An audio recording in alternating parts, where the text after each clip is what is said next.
हरिः ओम्।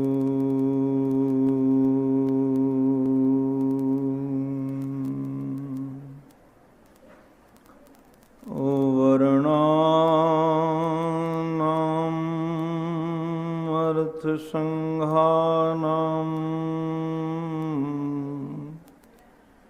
रसानाम्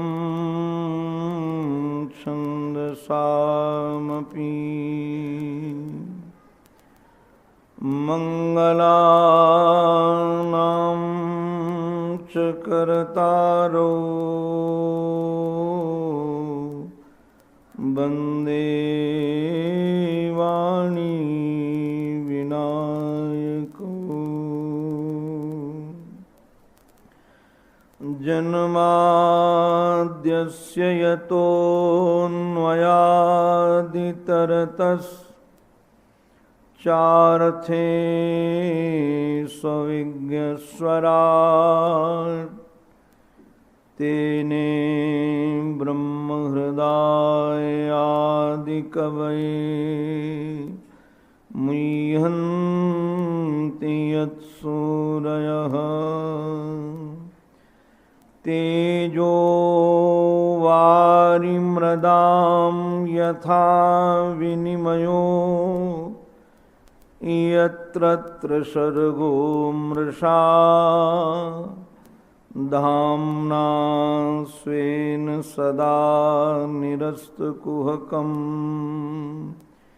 सत्यं परं धीमहि। यः स्वानुभावमखिल श्रुतिसारमेकम् अध्यात्मदीपमति तितिरशतां तमोन्धं संसारिणां करुणयाः पुराणगुह्यं तं व्याससूनुमुपयामि गुरुं मुनीनां। वन्दे नन्दव्रजस्त्रीणां पादरेणुमभीक्ष्णसः यासां हरिकथोद्गीमूलं। नमः परमहंसास्वादित चरणकमलचिन्मकरन्दाय भक्तजनमानसनिवासाय श्रीरामचन्द्राय सद्गुरुं सद्गुणाधारं ध्यानगम्यं निरञ्जनम् अखण्डानन्दपादं वै भूयो भूयो नमाम्यहम्। श्री अखण्डानन्दपादं वै भूयो भूयो नमाम्यहम्। श्रीमन्नारायण नारायण नारायण श्रीमन्नारायण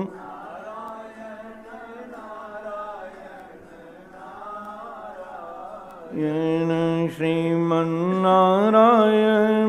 नारायण नारायण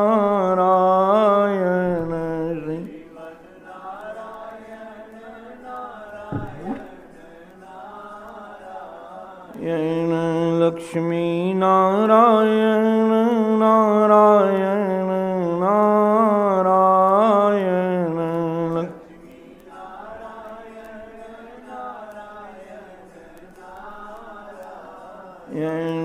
लक्ष्मी नारायण नारायण नारायण लक्ष्मी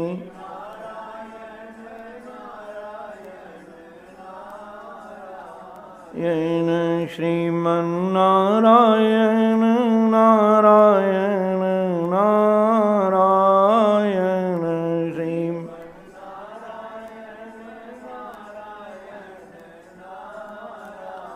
येन सद्गुरु नारायण नारायण नारायण सद्गुरु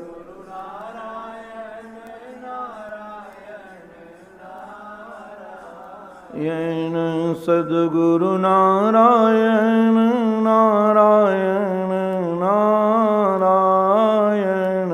सद्गुरु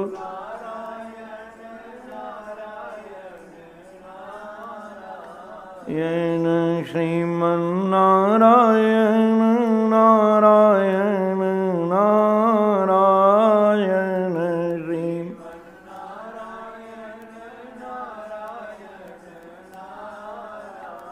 येन श्रीमन्नारायण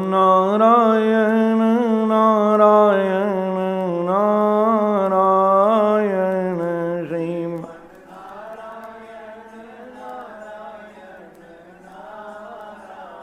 येन भजमन्नारायण नारायण नारायण भजमन्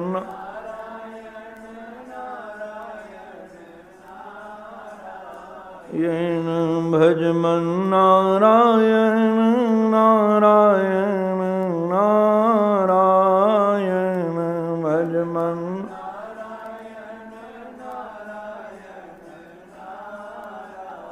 येन श्रीमन्नारायण नारायण नारायण श्रीमन्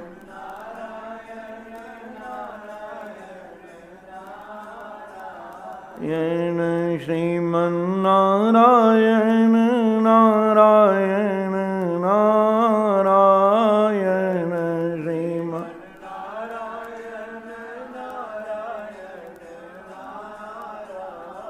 येन बोलो भक्तवत्सल भगवान की सद्गुरुदेव भगवान की श्री वृंदावन विहारी लाल की जय जय श्री राधे जय जय श्री राधे जय जय श्री राधे। जीवन धन श्री प्रिया प्रीतम लाल के युगल पावन पवित्र चरणारविंदों में साष्टांग प्रणिपात। परमादरणी पुरातस्मरणी अनंत श्री समलंकृत श्री सद्गुरुदेव भगवान के युगल पावन पवित्र चरणारविंदों में बारंबार वंदन। परमादरणी पूज्य संत वृंद, पूज्य विद्वत वृंद, हमारे सांवरे सलोने सरकार की कथा से अनुराग रखने वाले भक्त वृंद एवं मातृशक्ति, आप सबके रूप में अपने आराध्य की ही अनेकानेक आकृतियां निहारता हुआ आप सबके भी पावन चरणों में मैं बारंबार वंदन करता हूँ। हमारे संत चरण कहते हैं क्रियताम क्रियताम कुतोपि लभ्यते, कहा खरीद लो कहीं से भी मिले, किसी कीमत में भी मिले। क्या खरीदना है, किसी कीमत में भी जो मिले। श्री कृष्ण भाविता मति, ऐसी मति खरीदो जिसमें श्री कृष्ण भावित हों, श्री कृष्ण समाये हुए हों।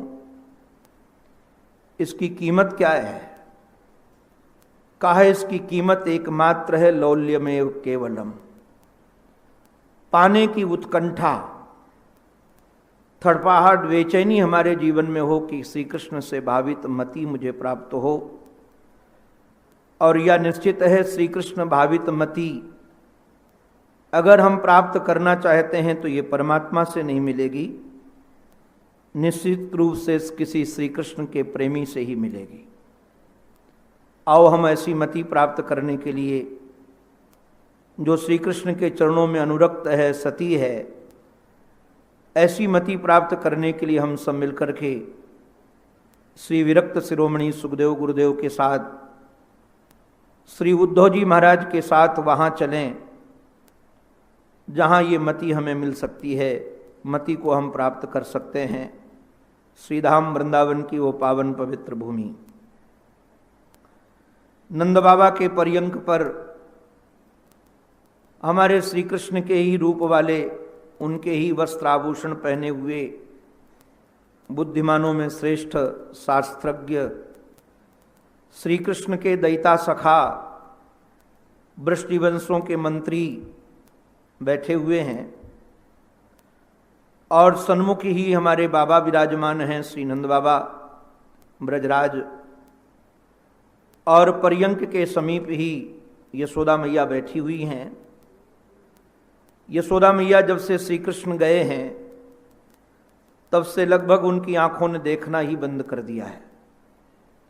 अहरनिश उनकी आंखें बरसती रहती हैं, तो ये आंखों को बरसना कोई देख न ले, इसलिए आंचल से अपना मुख ढक करके बैठी हुई है।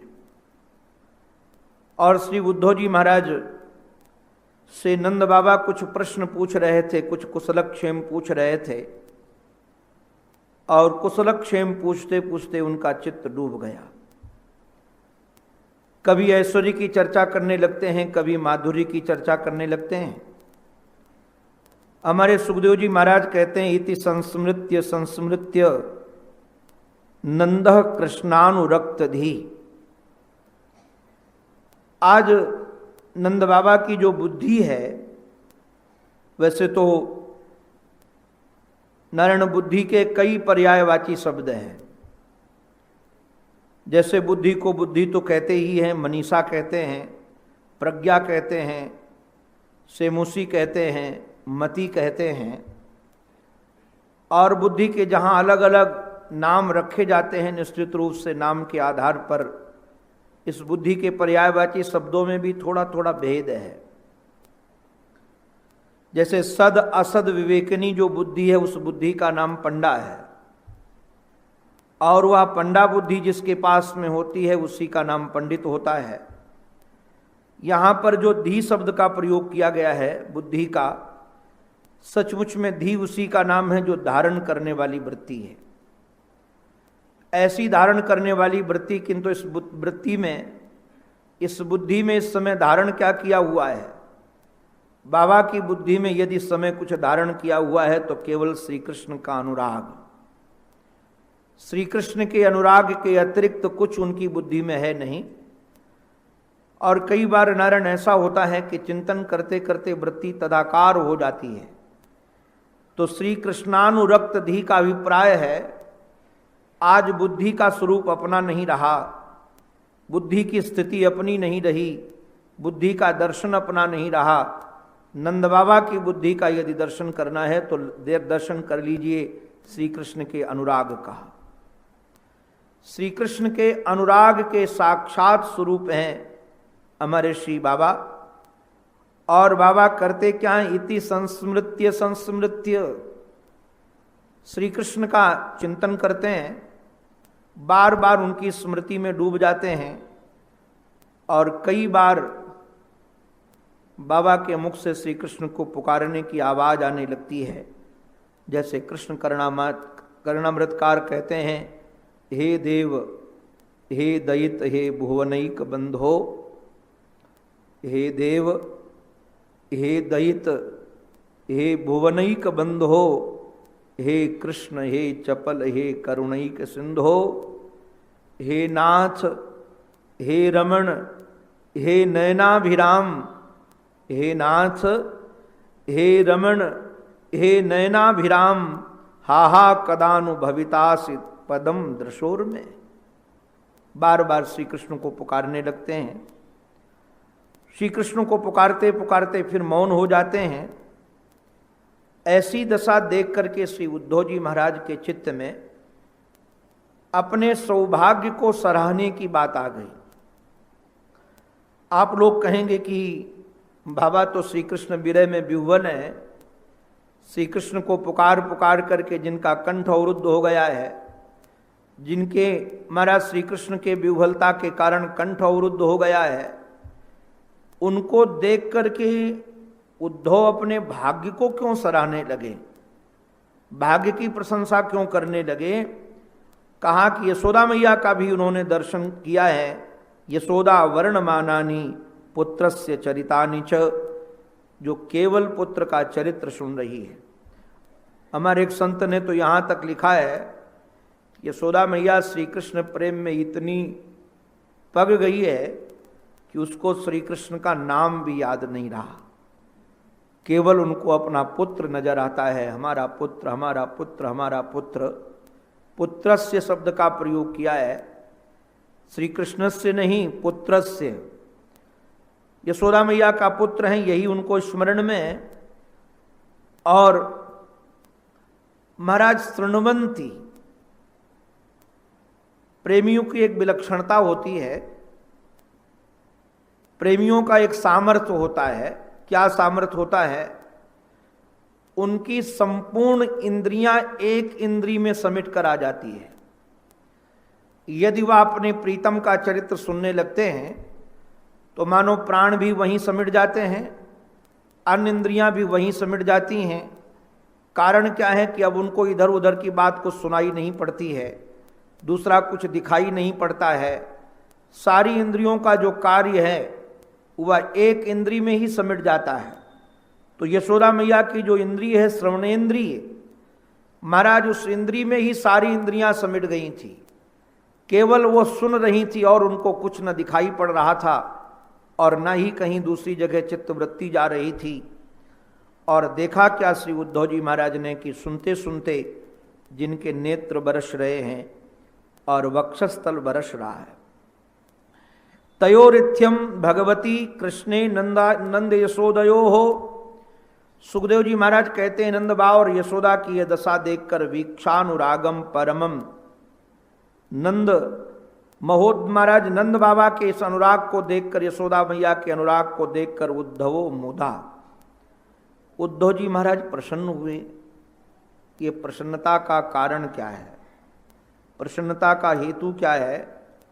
सच कहें उद्धव शास्त्रज्ञ हैं और उद्धव जी महाराज शास्त्र की महिमा भी जानते हैं। और शास्त्रों में जिस प्रकार के भक्त का वर्णन है, भक्ति का वर्णन है, प्रेम का वर्णन है, रस का वर्णन है, उस रस के भाव को भी श्री उद्धव जी महाराज जानते हैं। उद्धव जी महाराज को लगा कि सचमुच में हम भाग्यशाली हैं कि आज भगवान के ऐसे भक्त का मुझे दर्शन हो रहा है, जो इतना कृष्ण रंग में डूबा हुआ है, जो इतना प्रेम में डूबा हुआ है। सच में जिस दिन हमारे आंखों के सामने कोई संत का दीदार हो जाए, भक्त का दीदार हो जाए, तो समझ जाना कि हमारा भाग्योदय हो गया है।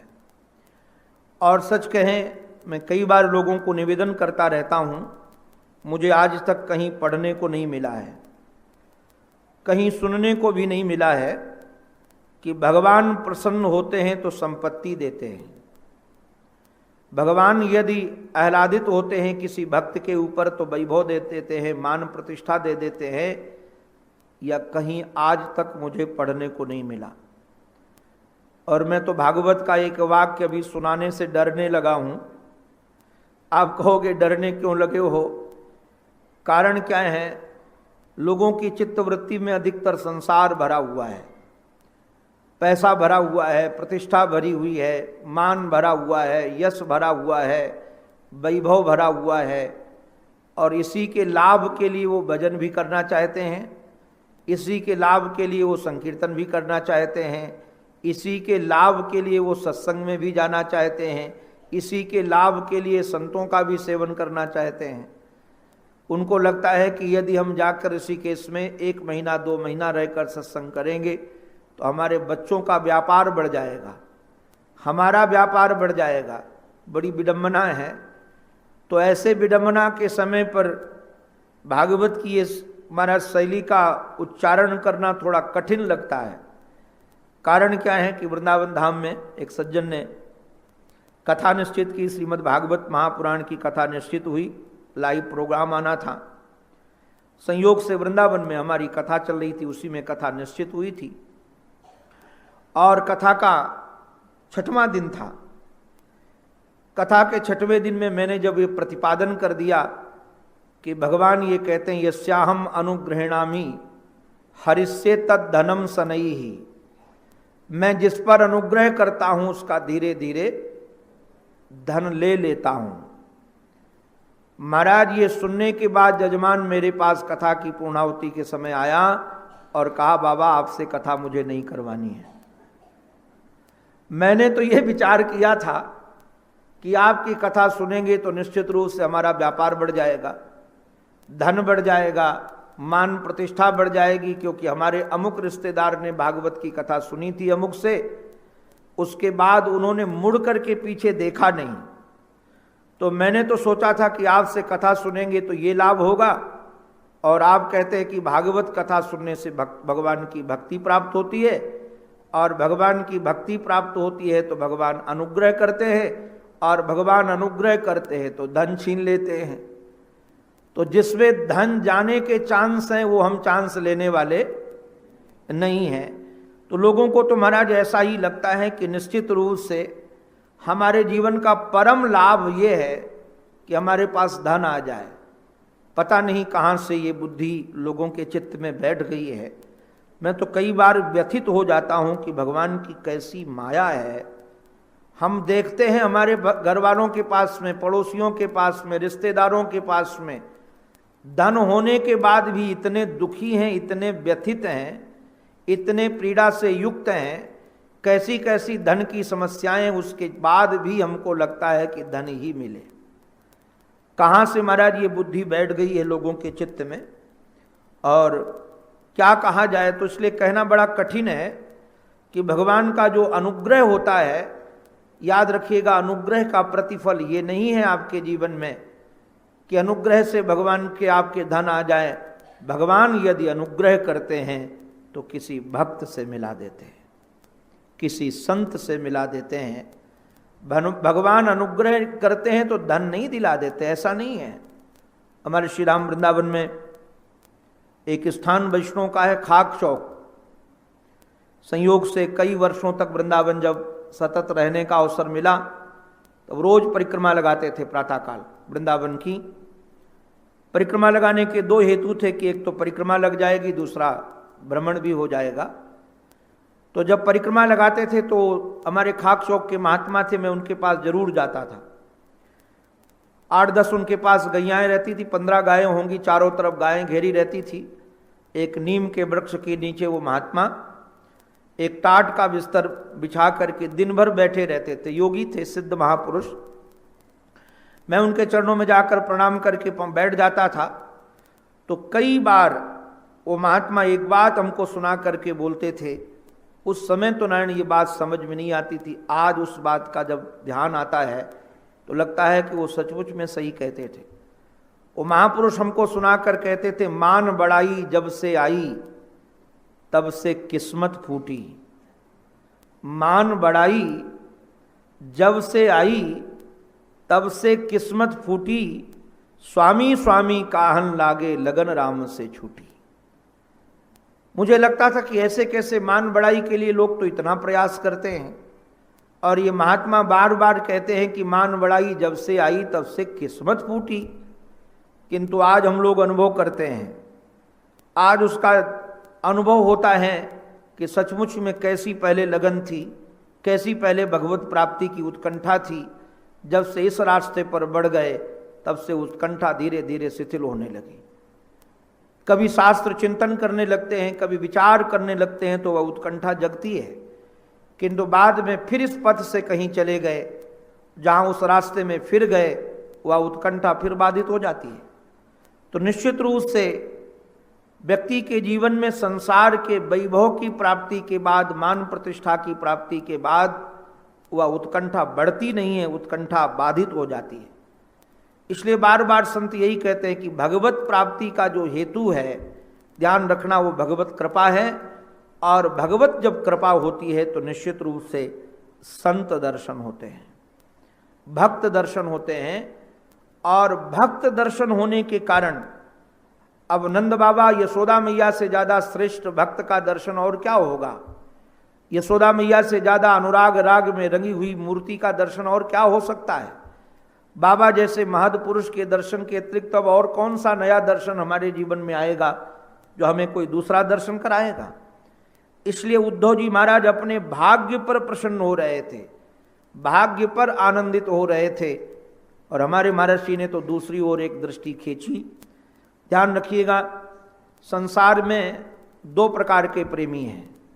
वैसे तो हमारे श्री कृष्ण ने रास पंचाध्यायी में 4 प्रकार का वर्णन किया है, किंतु यदि आप 2 प्रकार का भी समझिए, 2 प्रकार का इसलिए मैं कह रहा हूं स्थूल दृष्टि से उसी में भेद हो जाएंगे।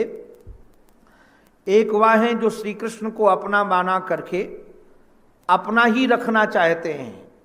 उनको लगता है श्री कृष्ण हमारे हैं और मैं उनका हूं, हमारे अतिरिक्त वो किसी को न निहारें और मैं भी उनके अतिरिक्त किसी और को ना निहारूं। इसलिए हमारे रसिकों का ही वाक्य, आओ मेरे मोहना पलक झांप तो ही लेऊं। सखी कहती है, मोहना आप आ जाओ और आकर हमारे आंख के दरवाजे से आप हमारे हृदय में बैठ जाओ। आओ मेरे मोहना पलक झांप तो ही लेऊं, ना मैं देखूं गैर को ना तो ही देखन देऊं। आपके अतिरिक्त मैं भी किसी और को न निहारूं, किंतु शर्त यह है कि आप भी मेरे अतिरिक्त किसी और को न निहारो। मैं आपको निहारूं और आप मेरे को निहारो। अर्थात अभिप्राय क्या है, मैं आपसे प्रेम करूं, आप मेरे से प्रेम करें। एक प्रेमियों की ये भी दशा है जिसमें कृष्ण के प्रति ममत्व का भाव है और श्री कृष्ण हमारे हैं, हम श्री कृष्ण के हैं, श्री कृष्ण पर एकाधिकार हमारा रहे, इस प्रकार के भी प्रेमी हैं। और दूसरे प्रकार के प्रेमी ये हैं कि श्री कृष्ण से यदि और कोई भी प्रेम करता उनको नजर आता है तो बड़ी प्रसन्नता होती है कि हमारा श्री कृष्ण कितना गुण वाला है, हमारा जीवन धन की कितनी विशेषताएं हैं कि हम ही केवल नहीं प्रेम करते हैं, इनसे और लोग भी प्रेम करते हैं। और जब और लोग प्रेम करते हैं तो उनको प्रसन्नता होती है। वो चाहते हैं कि हमारे श्री कृष्ण को, हमारे प्रेमी को सारे संसार के लोग प्रेम करें। ऐसा दुनिया में एक भी न रहे जो हमारे प्रेमी का प्रेमी न हो। वह जिधर देखे उधर उनको प्रेम करने वाले हों, उनको आकाश भी प्रेम करे, उनको वायु भी प्रेम करे, उनको अग्नि भी प्रेम करे, उनको जल भी प्रेम करे, उनको पृथ्वी भी प्रेम करे, उनको पशु भी प्रेम करें, उन्हें पक्षी भी प्रेम करें, उनको जड़ भी प्रेम करे, उनको चैतन्य भी प्रेम करें। तो ये जो प्रेम की दशा है, ये प्रेम की दशा प्रथम प्रेम की दशा की अपेक्षा ये और श्रेष्ठ दशा है। ये अपने प्रेम का विस्तारीकरण है। अधिकतर संकुचित भाव के होने के कारण प्रेमी कई बार व्यथित होता रहता है। ये संसारिक प्रेम मुझे तो लगता है जो पहला प्रेम है वह पारमार्थिक प्रेम नहीं, संसारी प्रेम है। संसारी प्रेम में यही होता है कि हमारा प्रीतम केवल हमारा प्रेमास्पद रहे, केवल उस पर हमारा अधिकार रहे, किंतु परमार्थिक प्रेम ऐसा प्रेम नहीं है। परमार्थिक प्रेम तो ऐसा है जो हमारा प्रेमास्पद है वो सबका प्रेमास्पद बन जाए, उसे सब चाहे। इसलिए गोपांगनाओं के प्रेम की विलक्षणता है। गोपांगनाएं सर्वत्र यही देखती हैं कि सब हमारे श्री कृष्ण से प्रेम करते हैं। अरे कहाँ तक कहें, ब्रज के रजकण भी प्रेम करते हैं, वहाँ के कठोर पाषाण भी प्रेम करते हैं, वहाँ के तिनके भी प्रेम करते हैं, क्योंकि तिनके श्री कृष्ण के समीप आने पर वह कठोर नहीं, इतने मुलायम हो जाते हैं कि उनके चरणों में चुभे नहीं, उनको रस देने वाले हो जाएं।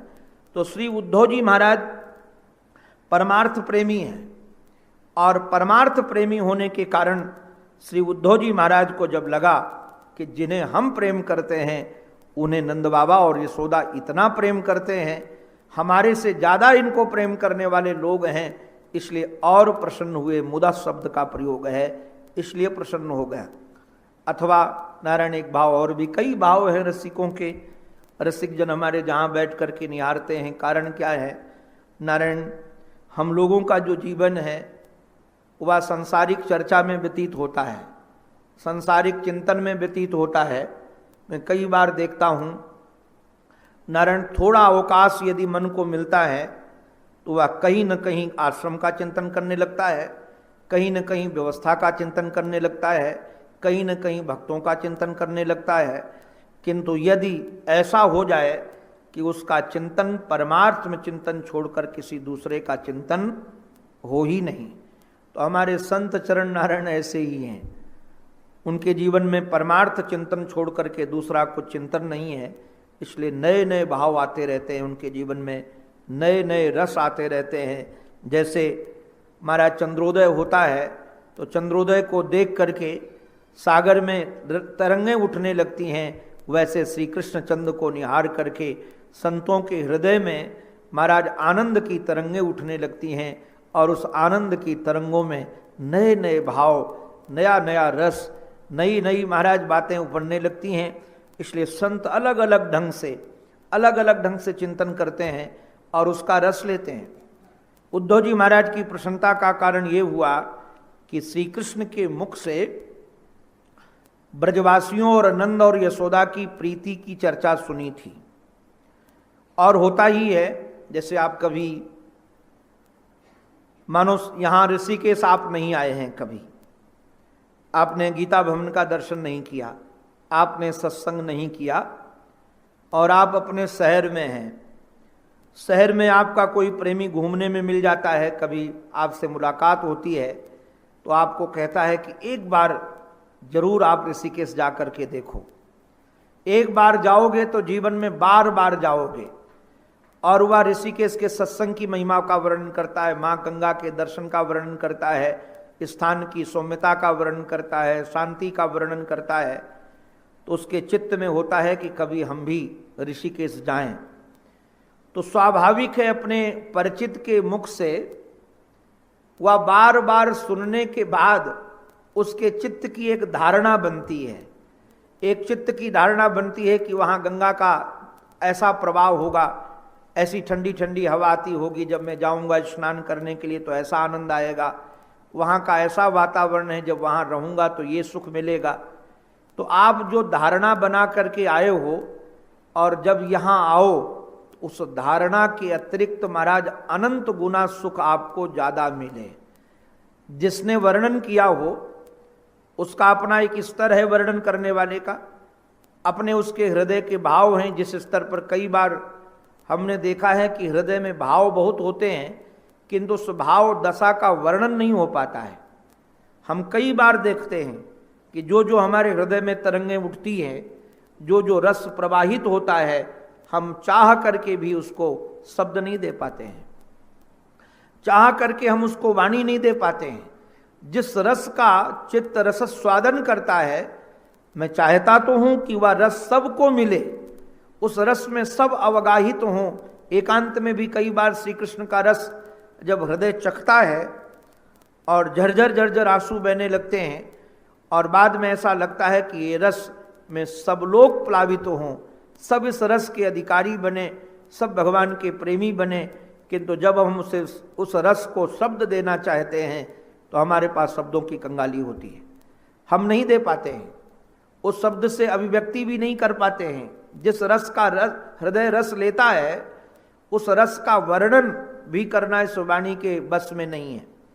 तो मानो श्री कृष्ण के मुख से नंद बाबा और यशोदा मैया के प्रेम की चर्चा सुनी थी, क्योंकि जब कभी कोई चर्चा होती थी, दोनों सखाएं हैं, जब कोई बात आती थी तो श्री कृष्ण के नेत्र भर आते थे, और श्री कृष्ण के नेत्र भर आते थे तो श्री उद्धव को लगता था कि ये इतने गुरुदेव के चरणों में बैठकर पढ़कर आए हैं, उसके बाद ये कैसे भाव राज्य में डूबे रहते हैं, क्या कारण है। तो श्री कृष्ण से पूछते थे तो श्री कृष्ण बाबा के प्रेम की महिमा सुनाते थे, बाबा किस ढंग से अनुराग उनको राग में नहलाते थे वो सुनाते थे, माँ यशोदा के प्रेम को सुनाते थे। तो श्री उद्धव जी महाराज की चित्तवृत्ति श्री कृष्ण से सुन सुन करके एक वृत्ति बनी हुई थी कि नंद और यशोदा ऐसे प्रेमी हैं। उनको लगता था कि ऐसे प्रेमियों का मैं दर्शन करूंगा तो निश्चित रूप से हमारा भाग्योदय हो जाएगा। और आज जब अपने आँखों से देखा, कानों से सुना, तो जो श्री कृष्ण ने बताया था उससे भी अनंत गुना ज़्यादा प्रेम का दर्शन हुआ। श्री कृष्ण भी नंद और यशोदा के प्रेम का अपने मुख से वर्णन नहीं कर पाए थे। जो अनुभूति श्री उद्धव को नहीं बता पाए थे, आज वही अनुभूति श्री उद्धव को हो रही है। तो उद्धव मन ही मन बड़े प्रसन्न हो रहे हैं। किंतु बंधुओं, प्रसन्नता का व्यवहार तो ठीक है, किंतु जिस उद्देश्य से आए थे, कई बार कार्य बड़ा गुरुतर हो जाता है। गुरुतर कार्य कैसे हो जाता है? आपकी यात्रा किसी कारण विशेष से हुई हो कहीं, और वहां जाने के बाद जिस कारण से आप उस गंतव्य तक पहुंचे हैं, वहां पर पहुंचने के बाद आपको उसके विपरीत आचरण करना पड़े, शास्त्र के विपरीत आचरण करना पड़े, तब भी शास्त्रज्ञ को बहुत पीड़ा होती है। आप कहो क्यों? जो सनातन धर्मावलंबी हैं उनको आचरण की बात तो बहुत छोड़ दीजिए, वाणी से बोलना भी पड़े यदि कोई बात शास्त्र के विरुद्ध, तो उनको बड़ी पीड़ा होती है। हमारे यहाँ वृंदावन में हमने उनके चरणों में बैठ करके कई ग्रंथ पढ़े हैं। श्री राजा राम जी मिश्र हैं, बड़े वृद्ध। मैंने उनके चरणों में बैठ करके श्रीधरी पढ़ी है। हमने राजेंद्र दास जी ने भी पढ़ा है। हम दोनों ने कई शास्त्र लगाए हैं गुरु जी के चरणों में। अद्भुत जीवन है। पूज्य धर्म सम्राट स्वामी करपात्री जी महाराज के सान्निकट्य में उनका बचपन बीता। बाद में किसी कारण से श्रीधाम वृंदावन में बस गए, किंतु उनका जीवन अद्भुत जीवन है। हमारे यहाँ वृंदावन में कई गृहस्थ संत ऐसे थे, उनको देख करके हृदय बंधन करने का मन होता था। अभी उसमें हमारे श्री राजाराम गुरु जी महाराज हैं, मिश्र जी महाराज। तो कई बार हमारी कोई चर्चा होती है, जब मैं उनके चरणों में कभी बैठा होता हूँ किसी विषय को लेकर के, तो कहते हैं भाई व्यवहार में तो ठीक ऐसा है, किंतु ये शास्त्र के विरुद्ध है। और शास्त्र के विरुद्ध है तो मैं न तो कहने को कहूँ, करने को कहूँगा, और न ही उस बात की मैं चर्चा करूँगा। स्पष्ट कहते हैं कि शास्त्र सम्मत जो बात होगी वह हम जरूर कहेंगे, और जरूर तुमको कहेंगे कि तुम करो। किंतु शास्त्र विरुद्ध है, भले तुमको लगता है कि भाव राज्य में हम बह रहे हैं, ये हमारे भाव की अभिव्यक्ति है, ये भावना की बात है। बोले भावना की बात आपकी हम स्वीकार करते हैं, तो महद पुरुषों के जीवन में शास्त्र की मर्यादा पर बड़ा ध्यान होता है। अब ये श्री उद्धव जी महाराज महद पुरुष हैं। बृहस्पति जी महाराज के चरणों में बैठ करके इन्होंने शास्त्र का अध्ययन किया है और भगवत तत्व के जानकार हैं। जब भगवत तत्व के जानकार हैं और उन्होंने देखा, क्या देखा कि बाबा का चित्त इस समय श्री कृष्ण रस में बह रहा है, यशोदा मैया का चित्त श्री कृष्ण रस में बह रहा है। अरे बाबा, जान में चाहे अज्ञान में, अज्ञानात अथवा ज्ञानात, आप जानकारी में चाहे बेजानकारी में भगवान का नाम भी लो तो वो भी कल्याण करता है कि नहीं करता है? वो भी कल्याण करता है। जैसे जहर आप चाहे जानकारी में खाओ चाहे बेजानकारी में खाओ, वो मृत्यु देगा। ऐसे ही भगवान का नाम, भगवान से प्रेम, आप चाहे भगवान समझ करके करो और चाहे बिना भगवान समझ करके करो, ये वस्तु की विशेषता होने के कारण, ये श्री कृष्ण की विशेषता होने के कारण उसमें निश्चित रूप से महत्व बुद्धि होगी ही होगी। इसलिए सप्तम स्कंद में एक रेखा खींची थी सुखदेव जी महाराज ने। सुखदेव जी महाराज को कहना पड़ा कि निश्चित रूप से तस्मात् केनापुपायेन, तस्मात् केनापुपायेन, किसी भी उपाय से आपका मन भगवान में प्रविष्ट हो जाए, आप जानकारी पूर्वक चाहे बिना जानकारी पूर्वक। अरे नारायण, आपको क्या कहें, इससे बढ़िया और क्या हो सकता है। परमात्मा का चिंतन द्वेष से भी हो, भय से भी हो, काम से भी हो, लोभ से भी हो तब भी आपका मंगल ही करेगा। गोप्यक कामात भयात कंसः, गोपियों का चिंतन श्री कृष्ण को परमात्मा मान करके नहीं था, एक सुंदर पुरुष मान करके था। जार भाव से आराधना करती थी, किंतु आराधना श्री कृष्ण की थी, चिंतन श्री कृष्ण का था, प्रेम श्री कृष्ण से था। तो जार भाव जो संसार में निंदनीय है, ये जार भाव कोई संसार में बंधनी नहीं है, किंतु निंदनीय भाव भी यदि परमात्मा से जुड़ गया तो बंधनी हो गया कि नहीं हो गया। अब हमारे नारद जैसे महापुरुष कहते हैं यथा ब्रज गोपिका नाम, ये निंदनीय भाव भी बंधनी बन गया। बंदे नंद ब्रज स्त्री नाम पाद रेणुम अभिक्षण सह यासाम हरि कथोद्गीतम पुनाति भुवनत्रयम, ये त्रिभुवन को पवित्र करने वाली धारा बहा दी इन्होंने। किसने बहाई? बोले परमात्मा मानकर भजन करने वाले लोगों ने नहीं, काम से भजन करने वालों ने।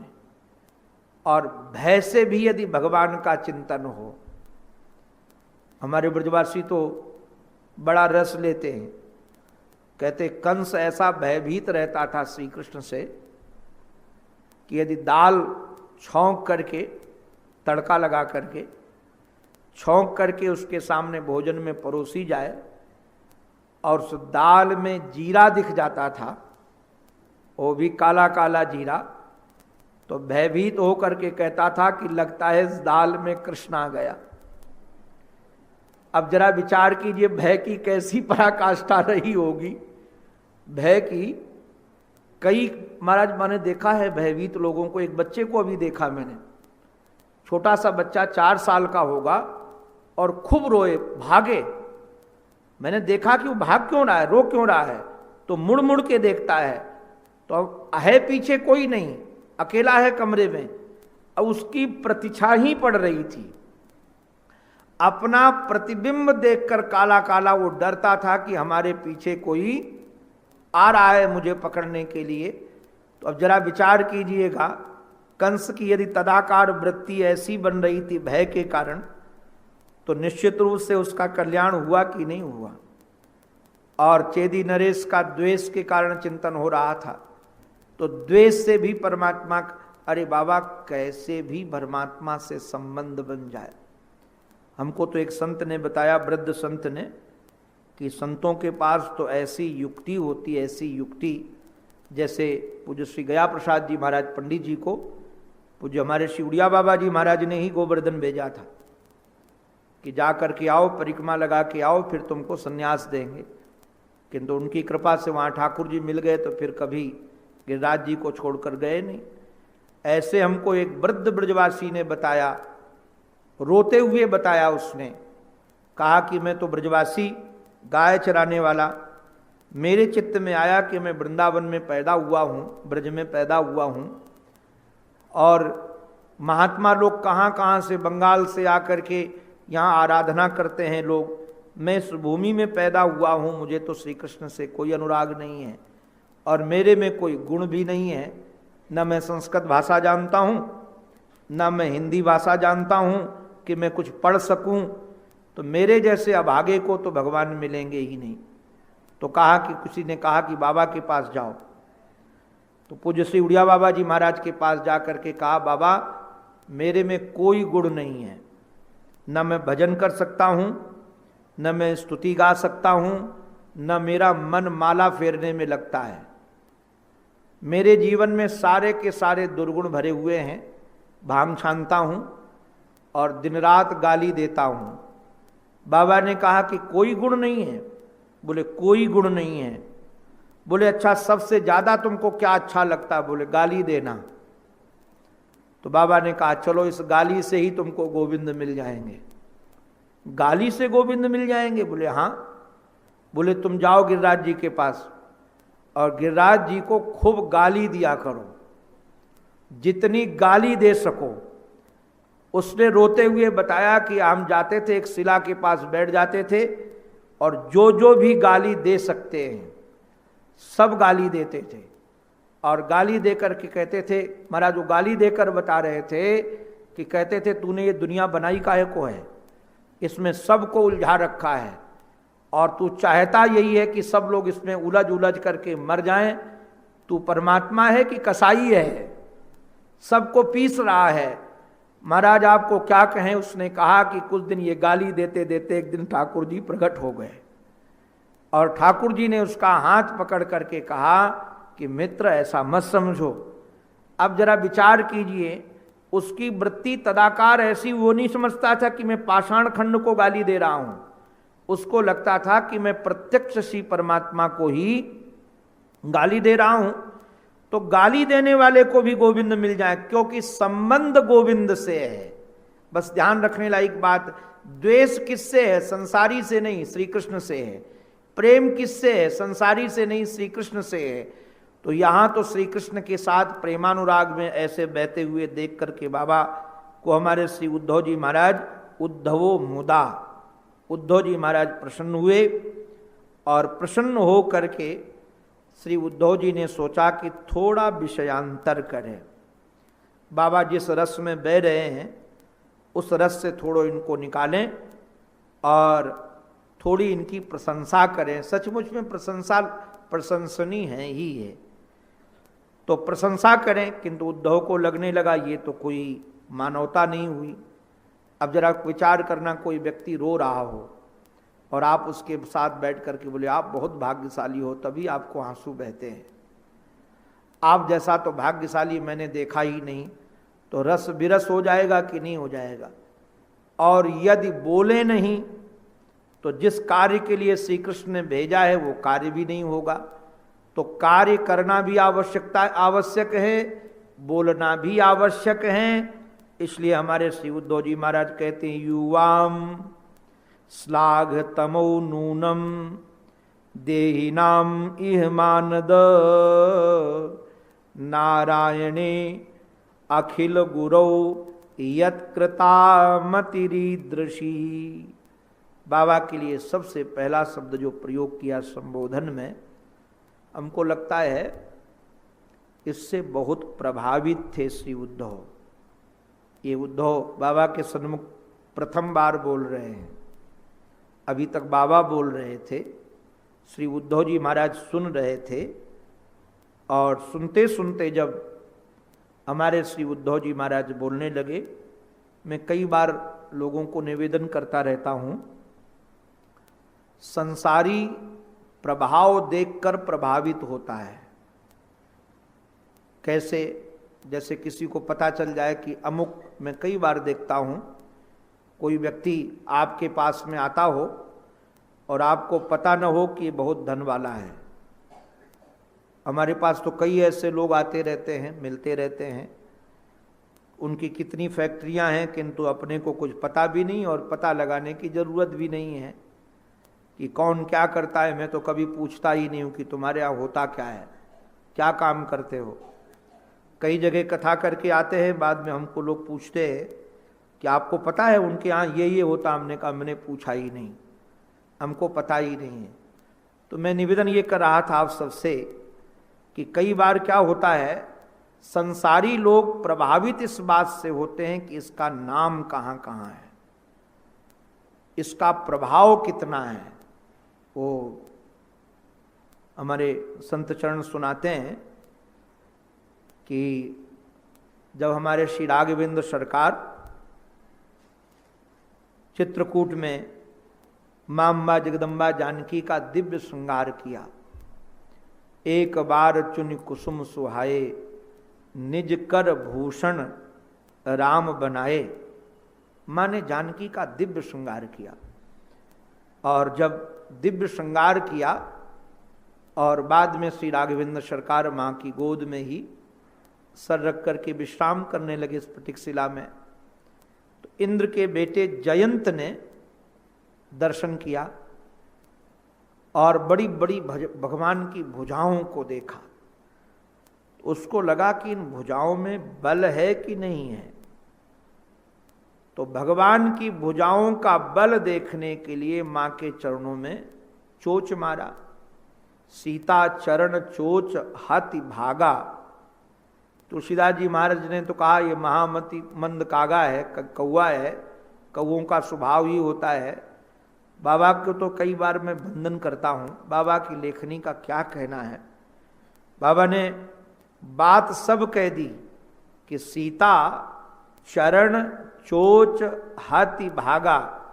हमारे एक संत कहते हैं कि चोच भी मारी थी और चरण भी मारा था, किंतु कहाँ मारा था ये आप विचार करते रहो। भगवान श्री राघवेंद्र सरकार उनके वंदनीय है, तो वह क्यों कहें, तो आप इतनी समझ लीजिए कि चरण में मारा था, किंतु मारा वक्षस्थल में था जानकी के। और चला रुधिर रघुनायक जाना। जब रुधिर चला और हमारे श्री राघव को पता चला, तो देखा जयंत के स्वभाव को कि ऐसा उसने किया है, तो वहीं मारा सीख पड़ी थी, सीख का ही धनुष, सीख का ही बाण बना करके जब मारा तो जयंत भागा। बाबा हमारे कहते हैं काहू बैठन कहा न ओही, राखी को सके राम कर द्रोही। ब्रह्मा जी महाराज ने उसको विश्राम के लिए अवकाश नहीं दिया। भगवान शंकर ने भी सम्मान नहीं दिया कि जयंत के महाराज आओ आओ तुम इंद्र के पुत्र हो। सब जगह भागा और भाग भाग करके सब जगह जब हार गया और भाग रहा था, पीछे ब्रह्मास्त्र लगा हुआ है, देखकर डरा। तो हमारे संत तुलसीदास जी महाराज कहते हैं नारद देखा बिकल जयंता। हमारे श्री नारद जी महाराज ने जयंत को बिकल देखा। लागी दया कोमल चित संता। संतप प्रवर्षि देवर्षि नारद जी महाराज को दया लगाई और दया लगने के बाद वो उल्टा चले, क्योंकि सीधा चलते तो बात नहीं होती। आप कभी दृश्य का अनुशीलन करना, जयंत भाग रहा है, पीछे से बाण लगा हुआ है और नारद जी को अपनी बात कहनी थी, तो उल्टा उसी गति में भागे। पीठ की तरफ चल रहे हैं, मुख है जयंत की तरफ। जयंत से कहा कि तुमने ये गलती क्यों की थी? बोले प्रभाव देखने के लिए कि उनका कहाँ कहाँ प्रभाव है। तो बोले देख लिया कहाँ कहाँ प्रभाव है। बोले ऐसा कोई स्थान नहीं जहाँ उनका प्रभाव न हो। तो बोले अभी तक तुमने प्रभाव देखा था, अब एक काम करो उनका स्वभाव देखो। स्वभाव देखोगे तो अभी तक तो प्रभाव देख लिया कि ब्रह्मलोक पर्यंत तक उनका प्रभाव है। उनसे बैर करने के कारण कोई बैठने का भी स्थान नहीं देता है। तो कहा स्वभाव कैसे देखे उनका? बोले स्वभाव देखने के लिए उनके चरण में चले जाओ, और जो उनके चरण में जाओगे तो उनको स्वभाव पता चल जाएगा। और महाराज जब जयंत गया तो मुड़ मुड़ करके देख रहा था कि पीछे कितने हैं। हमारे संत तो कहते हैं कि नारद जी ने जयंत को कहा कि ये ब्रह्मास्त्र कितनी दूर से लगा है, कब से लगा है? बोले कि जब से भागा हूं तब से लगा है। इसकी दूरी कितनी रहती? बोले इतनी ही। कहा यदि मारना होता इसको तो अभी तक ये तुम्हें मार देता। ये तुमको मारने के लिए नहीं आया है, तुमको बुलाने के लिए आया है। जब तक तुम भगवान के पास नहीं जाओगे तब तक ये भागता रहेगा तुम्हारे पीछे। बोले अच्छा। तो वहां गए तो जाकर के गिरे तो सही जयंत, किंतु मुड़ करके देख रहा था ये काक ब्रह्मास्त्र को कि कितनी दूर है, तो उल्टा गिरा। और जो उल्टा गिरा तो श्री किशोरी जी ने उसको उठा करके सीधा किया, और जो सीधा किया तो श्री राघव ने एक नेत्र लेकर उसको क्षमा कर दिया। नारद जी ने पूछा देख लिया कैसा स्वभाव है? बोले अस स्वभाव कहूँ सुने हूँ न देखूं। ऐसा स्वभाव कहीं सुना नहीं देखा। तो संसारी लोग संसार में प्रभाव देख करके प्रभावित होते हैं, किंतु भक्त लोग प्रभाव से प्रभावित नहीं होते हैं। भक्त यदि प्रभावित होता है तो स्वभाव से प्रभावित होता है। हमारे श्री उद्धव जी महाराज श्री नंद बाबा के स्वभाव से प्रभावित हैं। नंद बाबा का स्वभाव क्या है? मैं आपको कैसे कहूं, नंद बाबा कोई सामान्य पुरुष नहीं थे। आप लोग इनको कोई सामान्य गृहस्थ नहीं थे। ये अब जरा विचार करना, जिसकी गोद में परमात्मा खेलने के लिए लालायित तो हो, वो कोई सामान्य पुरुष होगा? जिसके पुत्र परमात्मा बन गए हों, कोई सामान्य पुरुष होगा? जिसकी मति श्री कृष्ण में ऐसी लीन है, वो कोई सामान्य पुरुष होगा? महाराज, इनका पूर्व चरित्र भी भागवत में वर्णित है, अपने 10वें स्कंद के 8वें अध्याय के लास्ट में। ये कौन है, कैसे यहां पर आए हैं, वो वर्णित है। ऐसे विशिष्ट होने के बाद भी बाबा का जो स्वभाव है वो मानद है। मानद का अभिप्राय दूसरों को मान देने वाला। और हमारे श्री राघवेंद्र सरकार को पता है, जो दूसरों को मान देने वाला होता वो कितना प्रिय है। भगवान सबसे ज्यादा उस व्यक्ति को प्रेम करते हैं जो सब ही मान प्रद आप अमानी। सब ही मान प्रद आप अमानी, भरत प्राण सम ते मम प्राणी। जो सबको सम्मान दे और स्वयं सम्मान की कामना न रखे, ये बाबा की विशेषता है। और ये भक्त की विशेषता होती है। भक्त किसी को सम्मान इसलिए नहीं देता है कि सामने वाला हमको भी सम्मान दे। संसारियों का स्वभाव जरूर होता है। संसारियों का स्वभाव ये होता है कि हम किसी को प्रणाम करें तो हमको भी वह मुस्कुरा करके देखे, आशीर्वाद दे और हमको भी सम्मान दे। किंतु जो भक्त होते हैं, जो भगवान को प्राणों से ज़्यादा प्यारे होते हैं, वह नारायण सबको मान देते हैं, किंतु स्वयं मान की कामना नहीं करते। तो हमारे श्री उद्धव जी महाराज ने बाबा के जीवन में ये दर्शन किया। बाबा के जीवन में दर्शन कैसे किया? अब श्री कृष्ण के उम्र के हैं श्री उद्धव जी महाराज, श्री कृष्ण के सखा हैं। स्वाभाविक है, सखा तो पुत्र के समान ही होता है। अपने पुत्र का सखा पुत्र के ही समान तो होगा। जैसा अपना पुत्र वैसे ही उसका सखा।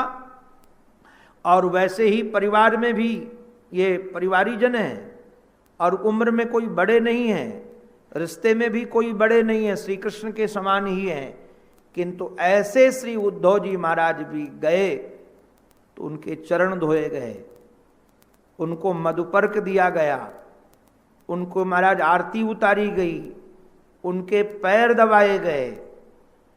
अब जरा बताइए, ऐसा कोई मान दूसरा दे सकता है? एक अपने बच्चे की उम्र का बालक हो, और हम तो महाराज देखते हैं, अनुभव करते रहते हैं, घूमते रहते हैं। वो कई भक्त हमारे पास आते हैं, कहते महाराज जी आप पर श्रद्धा तो बहुत होती है, हमको कथा सुनकर के रस भी बहुत आता है, किंतु मैं आपको प्रणाम नहीं कर सकता हूँ। मैं पूछता हूँ क्यों, क्या कारण है? बोले आप हमारे बेटे से भी छोटे हो, आपसे तो बड़ा हमारा पोता है। अब आपसे बड़ा हमारा पोता है तो मैं अब आपको प्रणाम कैसे करूं? क्योंकि पोते की उम्र के हो आप हमारे। तो हम कहते बिल्कुल मत प्रणाम करो, आशीर्वाद दिया करो आप हमको कि हमारी मति भगवान में लगे। तो मैं कई बार विचार करता हूं कि कई बार हमारी अवस्था भी बाधित करती है हमको विनम्र बनने में। कई लोगों को महाराज लगता है कि हमने बाल अपने धूप में सफेद नहीं किए, हमारा अनुभव का है ज्ञान। तो कहीं कहीं हमको विनम्र बनने में हमारी अवस्था, हमारा धन, हमारा अनुभव, हमारा विवेक, हमारे विचार भी हमको विनम्र नहीं बनने देते हैं। कई बार हमारी प्रतिष्ठा भी हमको विनम्र नहीं बनने देती है। विनम्र बनना, आपको बताएं, विनम्र बनना भगवान के समीप पहुंचने का साधन है। जो जितना विनम्र होता है वह उतना ही परमात्मा के समीप होता है। क्योंकि परमात्मा मानद को, जो मान देने वाला है, सबको सम्मान देने वाला है, उसको पसंद करते हैं।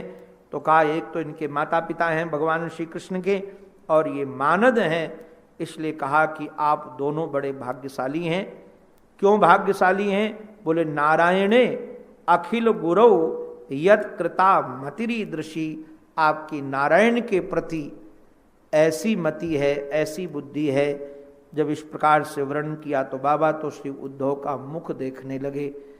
उनको लगा कि लगता है उद्धव जैसे उम्र में छोटे हैं वैसे बुद्धि में भी छोटे हैं, क्योंकि अगर बुद्धिमान होते तो हमारे जैसे दुर्भाग्यशाली को भाग्यशाली नहीं कहते। वो अपने को तो दुर्भाग्यशाली समझते हैं कि जिनको परमात्मा छोड़कर चला जाए वो भाग्यशाली कहाँ से हो सकता है। अरे सामान्य संसार का पुत्र यदि छोड़कर चला जाता है तो लोग अपने को दुर्भाग्यशाली मानते हैं, और हमारा तो परमात्मा सरीखा पुत्र हमें त्याग कर चला गया और ये उद्धव हमको भाग्यशाली कहते हैं। तो अश्रु पोंछ करके उद्धव जी महाराज को देखने लगे। उद्धव भी भाव में डूबकर नंद और यशोदा का दर्शन कर रहे हैं। दोनों को आस पास रहने दीजिए। शिष्य चर्चा नारायण कल करेंगे। अंत में अपने आराध्य के पावन चरणों में हमारी यही प्रार्थना है, हमारी मति, हमारी रति, हमारी गति एकमात्र उन्हीं के पावन पवित्र चरणों में बनी रहे। इसी प्रार्थना के साथ ये उनकी वाणी उन्हीं के पावन पवित्र चरणारविंदों में समर्पित। बोलो भक्तवत्सल भगवान की जय, सद्गुरुदेव भगवान की, श्री वृंदावन बिहारी लाल की जय। जय श्री राधे, जय जय श्री राधे, जय जय श्री राधे।